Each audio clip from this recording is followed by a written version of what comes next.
औज़ुबिल्लाहिमिनश्शैतानिर्रजीम बिस्मिल्लाहिर्रहमानिर्रहीम। Dear student अस्सलाम वालेकुम। उम्मीद करती हूँ आप सब ठीक होंगे, खैरियत से होंगे।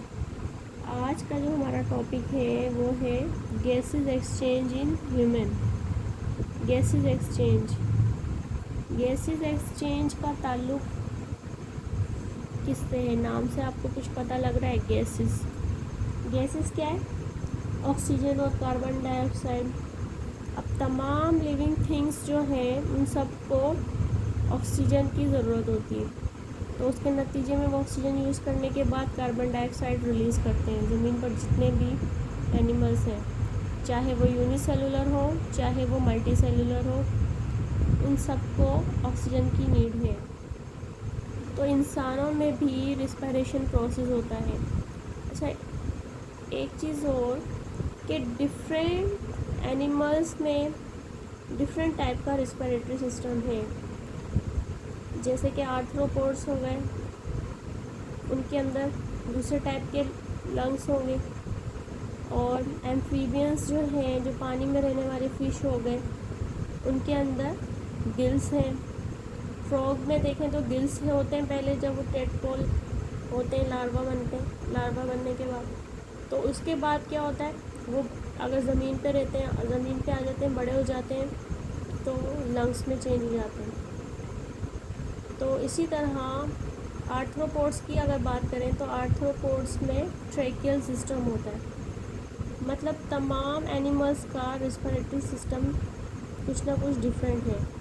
अब बात हो रही है ह्यूमन की, तो ह्यूमन का रिस्पिरेटरी सिस्टम जो है किस पे डिपेंड करता है? जो ज़मीन पर रहते हैं, टेरेस्ट्रियल होते हैं एनिमल्स भी, उन सब का रिस्पिरेशन जो है प्रोसेस करवाने के लिए क्या चीज़ यूज़ होगी?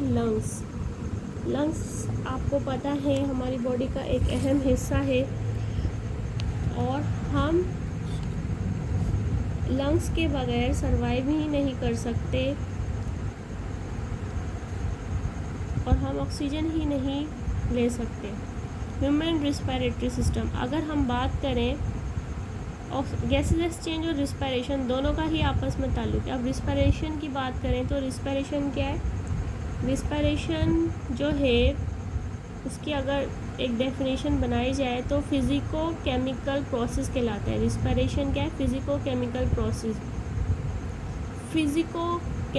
प्रोसेस। अब फिज़िको कैसे?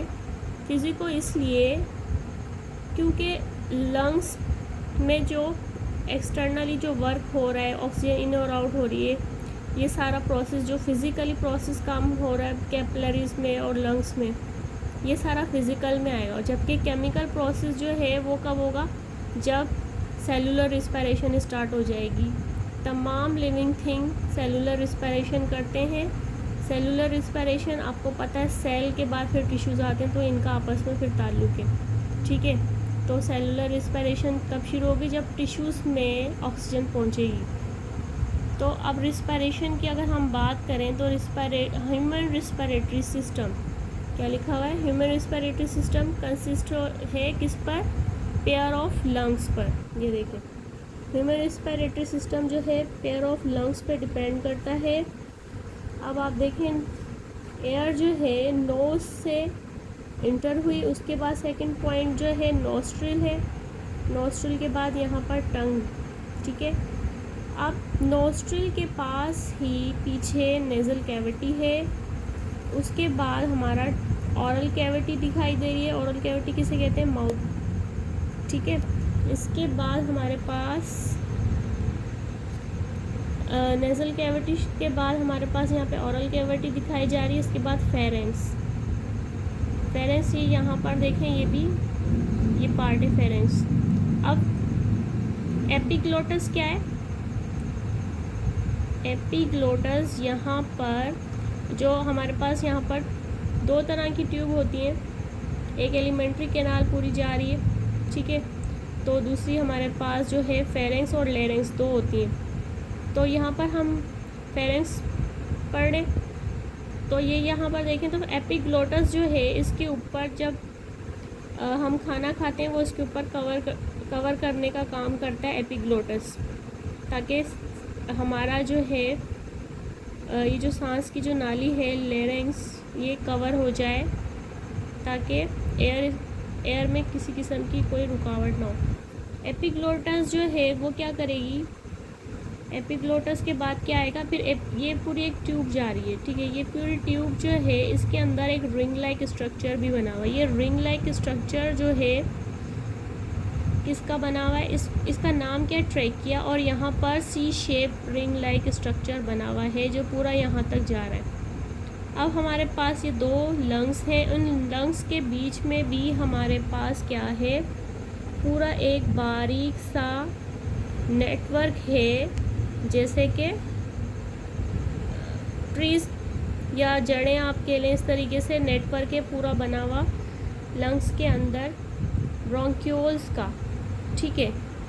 ऑक्सीजन ट्रांसपोर्ट करने में ये हेल्प करते हैं। इसके बाद आप यहाँ पर ये देखें कि लंग्स जो है हमारे पास, ये दो जो लंग्स हैं इसके अंदर हमारे पास जो राइट हैंड साइड पे लंग्स है इसके हमारे पास 3 पार्ट बन जाते हैं, 1 2 3, और यहाँ पर इसके 2 पार्ट बनते हैं, ठीक है, 1 और 2। और इसको आप यहाँ से देखें, इसका स्ट्रक्चर थोड़ा सा डिफरेंट है। क्यों? क्योंकि यहाँ पर हार्ट आ रहा है, इस वजह से इसका स्ट्रक्चर यहाँ से थोड़ा सा अलग है। इसकी 2 लोब्स बन रही हैं।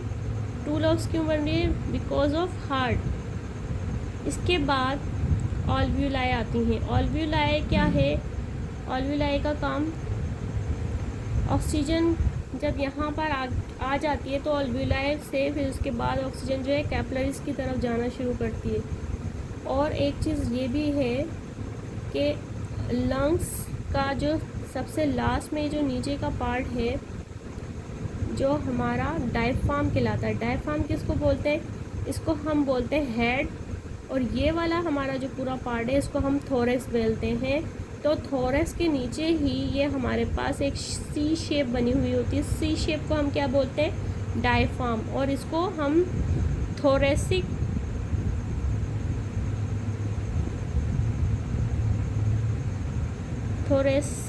कैविटी कहते हैं इसको, ठीक है। इसे हम थोरेसिक कैविटी भी कहते हैं। डायफ्राम को हम थोरेसिक कैविटी भी कहते हैं। इसके बाद अब थोड़ी सी और इसकी बारीकी की बात की जाए तो यहाँ पर ये बता रहे हैं कि लंग्स के अंदर जैसे ही ऑक्सीजन इंटर होती है, ऑक्सीजन इंटर होने के बाद कार्बन डाइऑक्साइड जो है वो भी इसके अंदर मौजूद है। अब ऑक्सीजन इन होती है और कार्बन डाइऑक्साइड आउट होती है। ऑक्सीजन जैसे ही लंग्स में इन होगी उसके बाद जो है वो जाएगी कैपिलरीज में। मैंने यहाँ पर ये देखें इस तरीके से रिसाइकल का एक स्ट्रक्चर बनाया है कि ऑक्सीजन लंग्स में इन हो रही है और कार्बन डाइऑक्साइड कैपिलरीज, ऑक्सीजन यहाँ से एंटर होने के बाद जाएगी कैपिलरीज में, फिर कैपिलरीज वापस जो है कार्बन डाइऑक्साइड को लंग्स में भेजेगी। ये एक तरह से रिसाइकल हो रहा है ये सारा यहाँ पर ये प्रोसेस। तो ये प्रोसेस जो है ये कहलाता है फिज़िकल प्रोसेस, एक्सटर्नल रिस्पायरेशन। और यहाँ पर ही डिफ्यूजन हो रही है। डिफ्यूजन क्या है? गैसेस को मिक्सिंग, गैसेस की मिक्सिंग होना, डिफ्यूज़ होना, ठीक है, फैलना, मिक्स होना, डिफ्यूजन होना। तो ये हमारा गैसेस एक्सचेंज में डिफ्यूजन प्रोसेस है। और ये हमारा क्या कहलाएगा? एक्सटर्नल, यहाँ पे मैंने लिखा हुआ भी है लंग्स की, जो लंग्स के अंदर इन और आउट जो हो रही है वो एक्सटर्नल रिस्पायरेशन कहलाएगी। इसके बाद हमारे पास जो है जब लंग्स में इंटर हो गई फिर उसके बाद जो है ये क्या करेगी? कैपिलरीज में जाएगी। अब कैपिलरीज में ऑक्सीजन जब इंटर हो गई तो कैपिलरीज में ऑक्सीजन इंटर होने के बाद, इससे पहले अगर एक बात करें तो एक चीज़ और भी है कि हमारे पास हमारे ब्लड में यहाँ पर क्या है? 6,6H12O6। तो ये क्या है? ग्लूकोज। तो हमारा जो है फूड एनर्जी जो हमारी बॉडी में हमारे खाना खाने के बाद जो बनी है उसका क्या हुआ कि कैपिलरीज जो है, कैपिलरीज में से ऑक्सीजन इंटर हुई टिश्यूज़ में। टिश्यूज़ में इंटर होने के बाद उसने ग्लूकोज को डिकम्पोज किया, तोड़ने के बाद डिकम्पोज हो गई तो उसमें कार्बन डाइऑक्साइड बन गई प्लस एनर्जी बन गई। अब क्या हुआ? कैपिलरीज में से ऑक्सीजन आई थी, अब वापस यहाँ पर जो डिफ्यूजन हुई, ये डिफ्यूजन कहाँ हो रही है, टिश्यूज़ में हो रही है, तो इस वजह से इसको इंटरनल रिस्पायरेशन कहेंगे। अब ये यहाँ पर कैसे हो रही है, अब ऑक्सीजन इंटर होने के बाद कार्बन डाइऑक्साइड बनी, रिलीज़ हुई, वो वापस कैपिलरीज में चली गई, तो इस तरीके से इन और आउट हो रही होती है। तो ये था हमारा आज का टॉपिक। Thanks for watching.